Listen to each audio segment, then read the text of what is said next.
नमस्कार मित्रों, खेल और खिलाड़ियों की आवाज़ खेल पथ में आपका हार्दिक स्वागत है। दोस्तों, खेलों और खिलाड़ियों का उत्थान कैसे हो, इस पर प्रायः विमर्श होता रहता है। 2013 में न्यायपालिका ने सलाह दी थी कि खेल संगठनों को खिलाड़ियों के हाथ सौंप देना चाहिए, लेकिन क्या यह इतना आसान है? दरअसल संसद, विधानसभा में हर विषय पर राजनीतिज्ञ चर्चा करते हैं, लेकिन खेलों की कोई आचार संहिता आज तक नहीं बनी है। कोई पुख्ता खेल नीति नहीं बनी है जिसके चलते खेल संगठनों की कमान खिलाड़ियों के हाथ हो। दरअसल एक बड़े खेलनहार खेल नीति की समझाइश लगभग 2 दशक से दे रहे हैं, लेकिन हम आपको बता दें कि यही खेलनहार सबसे अधिक केंद्रीय खेल मंत्रालय के अनुदान का लाभ ले रहा है तथा 420 के केस में इसका कोई तोड़ नहीं है। दरअसल जब तक खेलनहारों के मन साफ नहीं होंगे, उनकी मंशा सही नहीं होगी, तब तक खेलों का विकास, खिलाड़ियों का उत्थान हमारे देश में तो कम से कम संभव नहीं है। दरअसल न्यायपालिका की समझाइश अपनी जगह पर वाजिब है, लेकिन जब तक हमारी हुकूमतें खेलों की नीति नहीं बनाती, उन पर सर्वसम्मति नहीं बनती, तब तक खिलाड़ी खेलनहारों के हाथ का खिलौना बनते ही रहेंगे। दरअसल खेलों के विकास की बातें कुछ अवसरों पर ही हमारे देश में होती है। हर राजनीतिज्ञ कुछ अवसरों पर इस कदर खेल प्रेम की बातें करता है मानो इन जैसा कोई दूसरा खेल प्रेमी, खेल हितैषी है ही नहीं। दरअसल भारतीय ओलंपिक संघ से संबद्ध जितने भी खेल संगठन हैं, इनकी कथनी करनी खिलाड़ियों के लिए कहीं से भी उचित नहीं बैठती। दरअसल हमारे देश के जितने भी खेल संगठन हैं, वह सब राजनीतिज्ञों, उद्योगपतियों और नौकरशाहों के हाथ की कठपुतली है। हम नौकरशाहों, उद्योगपतियों या राजनीतिज्ञों को इसके लिए कसूरवार नहीं मानते। वजह, जब भी हम किसी खेल संगठन को बनाने की कोशिश करते हैं तो सबसे पहले हमारी मंशा लोगों को तक पहुंचती है जिनसे हमें लाभ की उम्मीद होती है। दरअसल खेल संगठनों में राजनीतिज्ञों, नौकरशाहों, उद्योगपतियों की पैठ के पीछे उनसे मदद की अपेक्षा रहती है।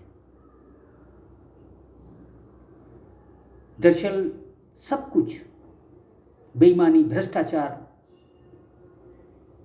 आईने की तरह साफ है, लेकिन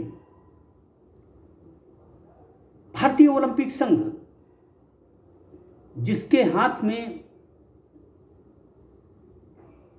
खेलों के संचालन की पूरी ताकत है, वहां भ्रष्ट लोग बैठे हुए हैं। वह अपने हित के लिए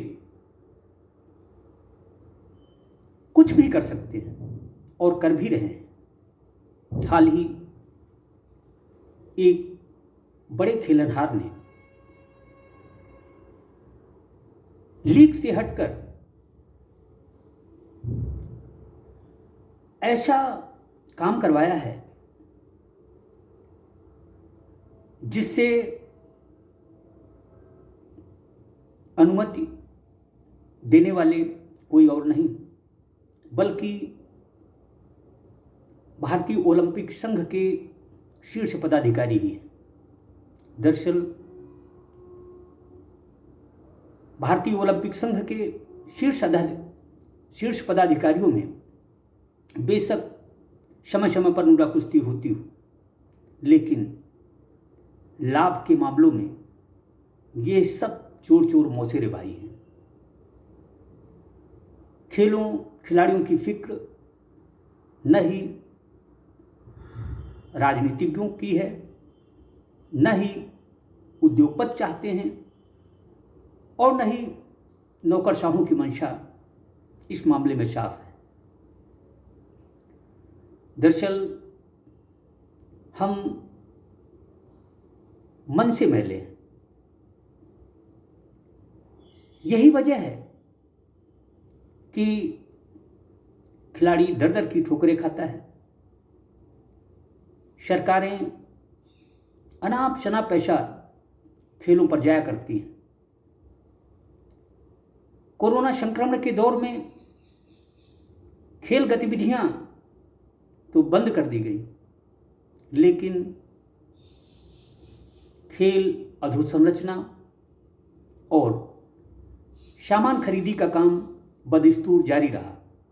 ये सिर्फ एक प्रदेश की बात नहीं है, यह सब स्वांग, ड्रामा, नौटंकी हर राज्य में चलती रही। प्रशिक्षक, खिलाड़ी, शारीरिक शिक्षक घर बैठ गए। कुछ लोग आर्थिक अभाव में मौत को भी गले लगा चुके हैं, लेकिन किसी प्रदेश के खेल विभाग ने किसी प्रशिक्षक, शारीरिक शिक्षक की मदद की हो, यह बात सामने नहीं आई। दुख और अफसोस की बात है कि हम खेलों में सियासत करते हैं। हम सियासत को खिलाड़ियों के हित में करने की कोशिश नहीं करते, बल्कि हमारी मंशा खिलाड़ियों को हाथ का खिलौना बनाने की रहती है। दरअसल हमारी न्यायपालिका कुछ भी कहे,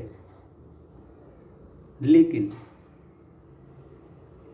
जब तक हमारे देश के खेलनहार, खेलों से जुड़े उद्योगपति, नौकरशाह और राजनीतिज्ञ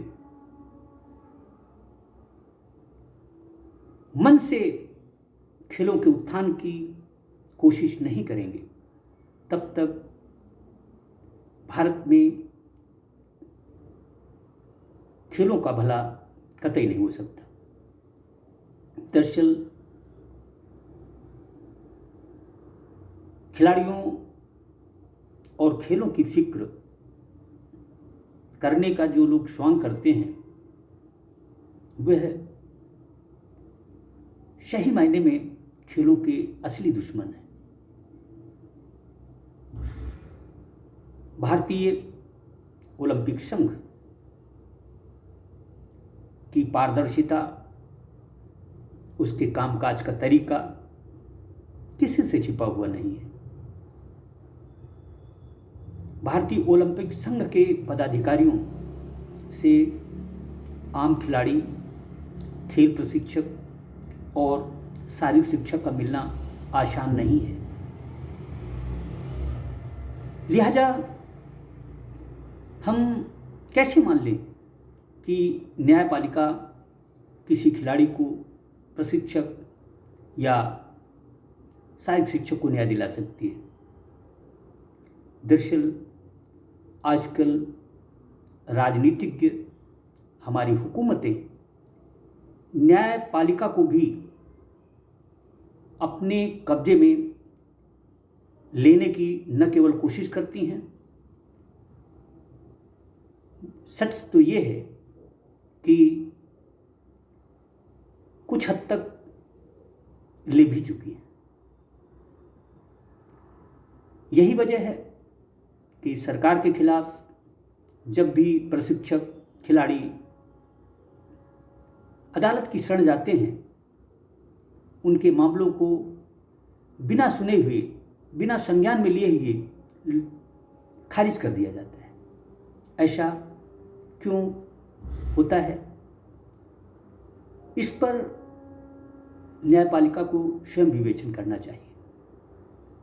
कई ऐसे मामले सामने आ चुके हैं जो कि चिंताजनक स्थिति तक पहुंचे हैं। लोग, खासकर आम आदमी के लिए, आम खिलाड़ी के लिए अतिशीघ्र न्याय मिल पाना आसान नहीं है। यही वजह है कि अधिकांश खिलाड़ी, प्रशिक्षक, शारीरिक शिक्षक, खेलनहारों और नौकरशाहों की हिटलरशाही को सहते रहते हैं और उफ तक नहीं करते। दरअसल खेलों के विकास के लिए, खिलाड़ियों की भलाई के लिए कोई ठोस नीति बननी चाहिए, क्योंकि आज़ादी के 75 साल बाद भी खेल हित की बातें सिर्फ मंचों तक ही सुनाई देती हैं। जमीनी स्तर पर उन पर अमल कतई नहीं होता। जय हिंद, जय भारत।